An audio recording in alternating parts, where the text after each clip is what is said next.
we see Indians who live in the slums. We see the crazy Bollywood stuff. We see, there are Indians in between. There are a lot of South Asians in between. And so I hope that they feel that that representation is helping us to be more authentic in Hollywood and in media.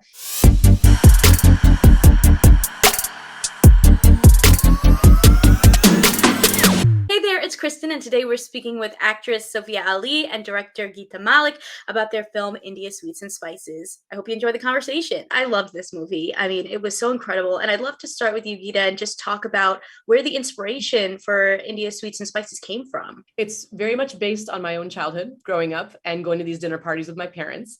When I was a kid, they were fun because you just hung out with your other kid friends. And then as I got older and I got to be a teenager, I was expected to interact a lot more. And I was expected to be a part of the parties. And I think that's when I started realizing there was a lot more going on behind the scenes than I had realized when I was a kid.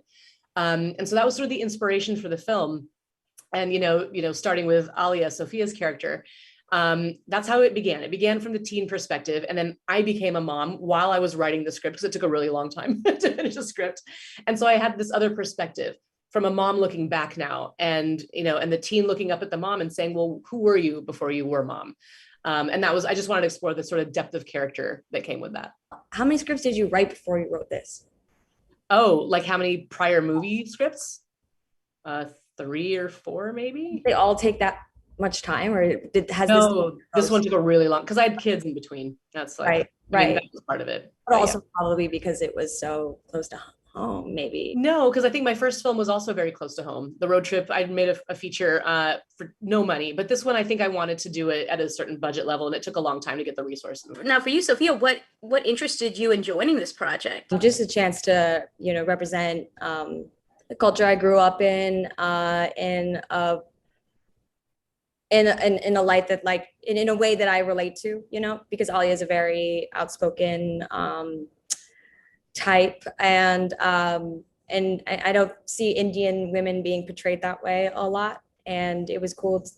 I relate to that, I feel very outspoken. I've always felt like that, comparatively, to my family and stuff, and so to be able to portray that, and especially in something written by an Indian woman,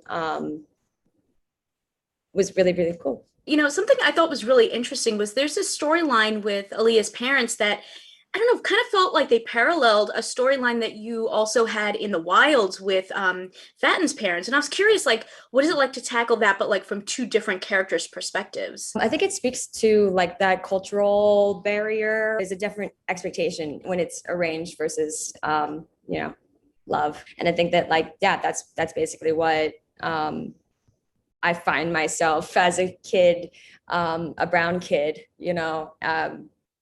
acting and as other brown kids, sort of experiencing that, what it's like to have parents who are arranged, for the record. Not all arranged marriages are unhealthy. My aunt and uncle are arranged. They're one of the best relationships, examples that I've had my whole life. So, it comes in all different ways. I'd love to hear from both of you of what you just hope that people take away from this story and what you mentioned, about how Indian women are portrayed. I think that's an important point. And I think to your question too, Chris, the Indians and South Asians are not a monolith. We only see one type of arranged marriage portrayed. There are very happy arranged marriages too. They're very happy and unhappy love marriages.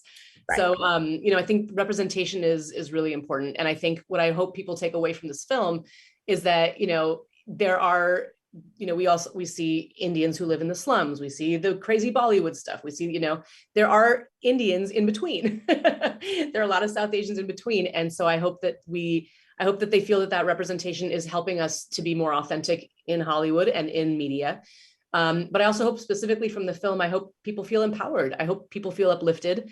And I hope people take maybe a closer look at their own community and their own role in their community and their family, and try to figure out how to break down those barriers, whatever hypocrisy and whatever facade that they have up, maybe they'll explore that a little bit more. Consider subscribing if you like my videos, and if you want to talk more TV and movies with me outside of the comments section, check out the exclusive Discord available on my Patreon at patreon.com/kmaldo. If you like this one, you can check out more of my videos right over here.